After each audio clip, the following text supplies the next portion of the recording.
Well, it is wet, wet, wet. Lots and lots and lots of rain. So, yeah, it's... Hold on, I gotta get out and let people out of the gate. Okay, where was I? Ah, yes, wet. Lots and lots of rain. We got most of Bakersfield got that inch that they were forecasting, so it rained pretty much all day. Went basically from a good heavy downpour quite a few times during the day to, just a light drizzle and back and forth. So lots of rain. So today I spent most of the day, doing my normal routine, doing my work, but I pretty much had the presidential inauguration streaming in a window up in the corner of my monitor for the majority of the day, especially through the morning and then, mid-afternoon during the actual official ceremonies. One goal that I have for this channel is to not be political and not get into politics because frankly, it's right now it's so polarizing that it's really not worth it. So basically, I don't care what side you're on, right, left, far right, far left, middle, back, front, up, down. I don't care. I really don't care. I saw a quote today on Facebook that I thought was quite fitting. It doesn't matter if you're right wing or left wing. They're both still attached to the same bird. The inauguration is, how do I put this? The inauguration is one of the greatest traditions of the transfer of power in the entire world, because we are one of the only nations that demonstrates a peaceful transfer of power as often as we do. And we're the only nation that has been doing it the longest. And that's a tradition that makes America the greatest country in the world, is because we're diplomatic.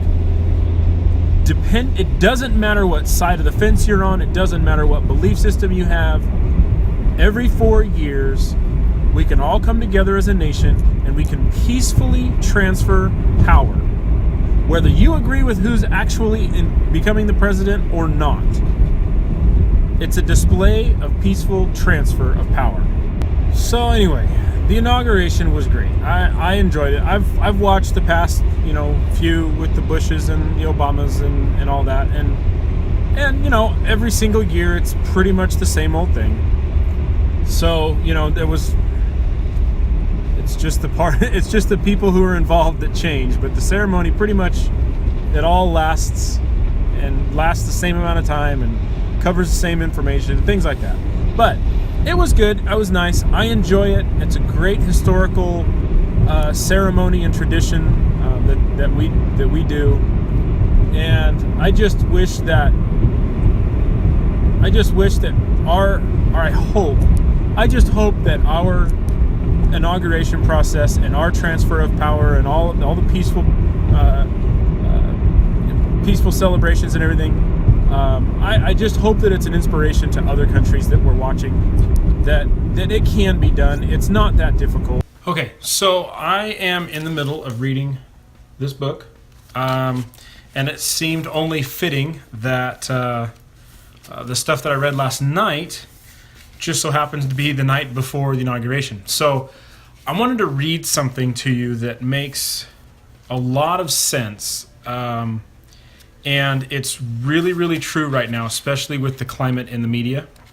So in one of these chapters, he's writing and talking about Washington, President Washington, at the time, General Washington, about the iconic picture of Washington standing in the boat and they're crossing the icy Delaware, and then they, on the battle to fight the Brits in Trenton. And so, he's talking about that and about how George Washington, inspired the guys because they, obviously were not in the shape to fight, especially that time of year and being cold and hungry and no shoes. A lot of them didn't even have shoes on. They had like rags wrapped around their feet. So how do you get that sort of result, which obviously we all know they won, out of a group like that? And so he kind of goes into that in this chapter. Really, really good. But then he starts talking about how freedom was what they were fighting for, and how inspiring that is. And there's a section in here. It says, it's an awe-inspiring word, freedom. Freedom, as we use it in the Army, to be all you can be all you want to be where you want to be, with who you want to be, and what you want to be. But freedom takes sacrifice. Patriotism takes sacrifice. More often than not, we fail to sacrifice hardly anything for that common American value. If General Washington had MSNBC in one ear and Fox News in the other, he never would have won that war. Our national conversation today isn't about the things that matter. We talk about freedom, but not responsibility. We talk about patriotism, but not real patriotism. Genuine patriotism is a community activity. Patriotism takes something from us because we owe something to ourselves, to the people who come before us, and to those who will come after us. As we operate inside our country, as we live and work, it's important to remember that there's something beyond ourselves. Every generation must be prepared to take up arms and defend our freedom and that of the future generations. But it isn't only soldiers who keep America free. So that's just a couple little paragraphs in that chapter. And that chapter, I think it's actually even chapter 1. Let me see. Yeah, the chapter 1. It's called The Nature of Leadership. And it resonated with me last night because it's just one of those things where in the climate that we have today, in our national climate, with our government, with our politics, with everything going on, and then bam, the inauguration today, that speaks more truth today than at any other time that I can think. We're so polarized that we're never going to get anything accomplished if we continue to go on the track that we continue to go on. And I don't care if you're left, right, whatever political view